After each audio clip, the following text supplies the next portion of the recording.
O secretário de Estado americano Marco Rubio reagiu à decisão do Supremo Tribunal Federal de condenar o ex-presidente Jair Bolsonaro no processo da suposta trama golpista.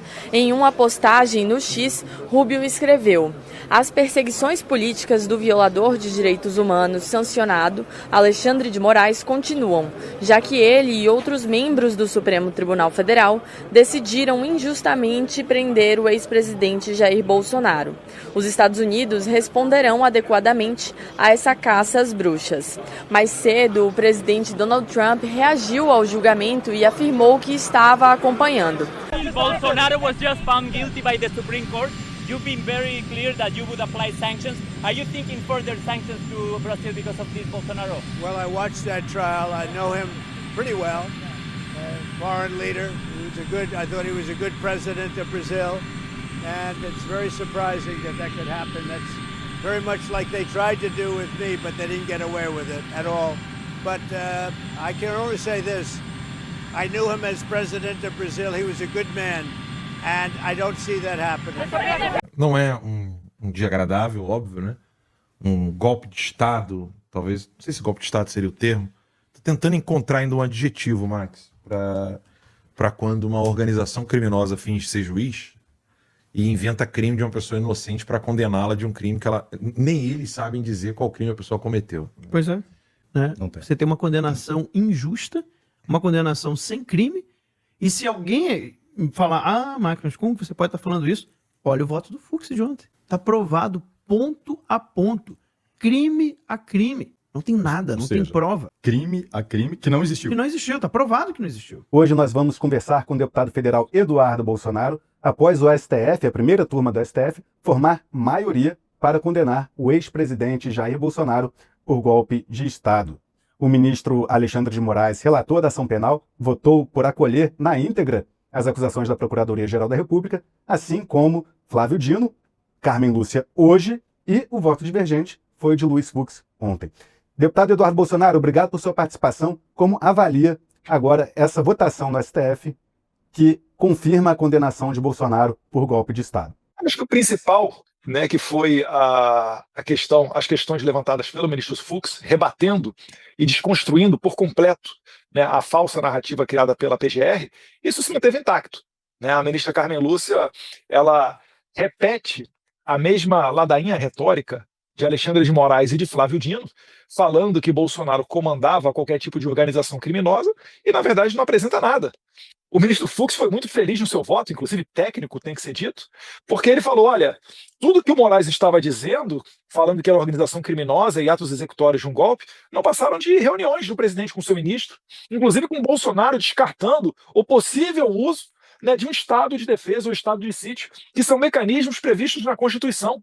O ministro Fux abriu o seu voto falando da incompetência do STF, porque Lula e Temer, quando foram investigados e processados, o foram na primeira instância. Por que Bolsonaro está no STF? Porque está sendo dado a ele tratamento de presidente, mesmo ele sendo atualmente ex-presidente. Então, ainda que seja para cometer essa ilegalidade e dar tratamento de presidente ao Bolsonaro, ao menos uma decência, né, uma moral mínima, manda ele ser julgado pelo plenário, pelos 11 ministros, tal qual seria um presidente. Mas nem isso foi. Então ele está sendo julgado na primeira turma por um ex-advogado de Lula, o outro ex-ministro da Justiça de Lula, uma pessoa que é abertamente oponente de Bolsonaro, que é o ministro Alexandre de Moraes, o qual o presidente Bolsonaro chegou a assinar um processo de impeachment, o cara que disse que tem que pegar o Eduardo Bolsonaro, segundo matérias do Glenn Greenwald, e até hoje continua julgando tudo relativo à nossa família. Então o ministro Fux deixou o rei nu. Mostrou que tudo isso que está acontecendo está ferindo o devido processo legal, a ampla defesa. O STF mesmo já anulou processos em que os advogados tiveram pouco tempo para analisar 4 terabytes de arquivos. Os advogados de Bolsonaro tiveram esse mesmo período de tempo, sem dilação de prazo, que foi pedido pelo Dr. Villard, para analisar não 4 terabytes, mas 70 terabytes. Esse material todo, para ser visto, fotos, vídeos, ler textos, seriam necessários algumas décadas para fazê-lo. Então é claro que restou violada a ampla defesa, não existe devido processo legal, e o Fux expôs tudo isso. É por isso que eu creio, finalizando, Capelli, que no momento oportuno, por este ser um processo totalmente político, quando vendo o político mudar, esse processo será anulado. Tal qual foi o de Lula, essa avaliação que o senhor faz. Sim, mas deixando bem claro, né, que o processo de Lula foi analisado por juízes técnicos, cerca de 17 juízes, e nenhum deles chegou perto de dar um voto igual ao de Fux, que passou mais de 12 horas desconstruindo aspectos jurídicos e também de mérito.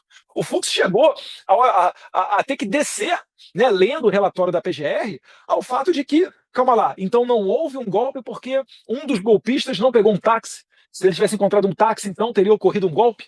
Ou então que a derradeira reunião para traçar o plano de golpe teria se dado num salão de festas, num pilotis da Asa Norte, aberto ao público. Então é lógico que não existe o golpe e é lógico que o processo de Bolsonaro não se confunde com o de Lula. Porque o de Lula está lá o triplex lá no Guarujá, está lá o sítio em Atibaia, e isso daí não foi desconstruído.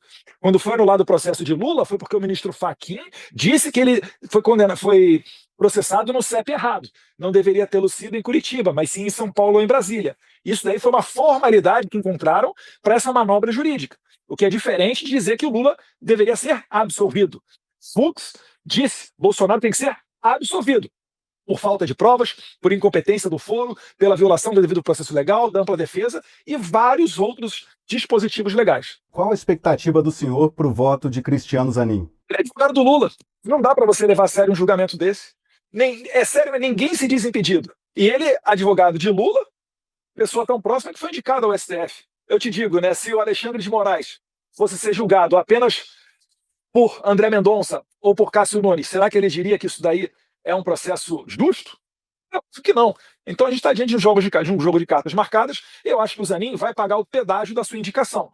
Mesmo tendo a convicção de que Bolsonaro não é culpado por nada, que não se tentou dar um golpe de Estado no Brasil, ele deve votar pela condenação. Acho, né? Vamos ver o que acontece. O senhor falou que o governo dos Estados Unidos pode não reconhecer uma eleição sem Bolsonaro. Isso já foi discutido nas suas conversas na Casa Branca ou é uma percepção sua ou já é concretamente discutido isso? É uma percepção minha e, na verdade, da maioria das pessoas. Bolsonaro não pode concorrer por quê? Porque conversou com embaixadores, porque discursou num carro de som. É um sentimento meu, uma percepção minha, mas que eu carrego para onde eu vou, pode ter certeza. E recentemente, deputado, a Casa Branca chegou a falar em usar o poderio militar para garantir a liberdade de discurso, enfim, citando ali o Brasil. Há uma possibilidade de invasão norte-americana ao Brasil?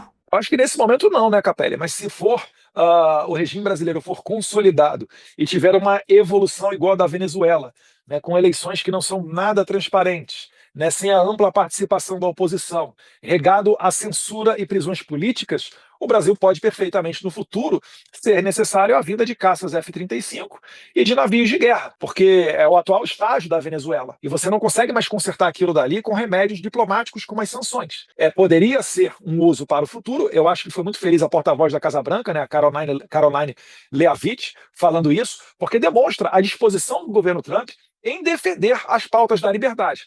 Eu acho que se as autoridades brasileiras tiverem juízo, elas vão prestar muita atenção nesse discurso.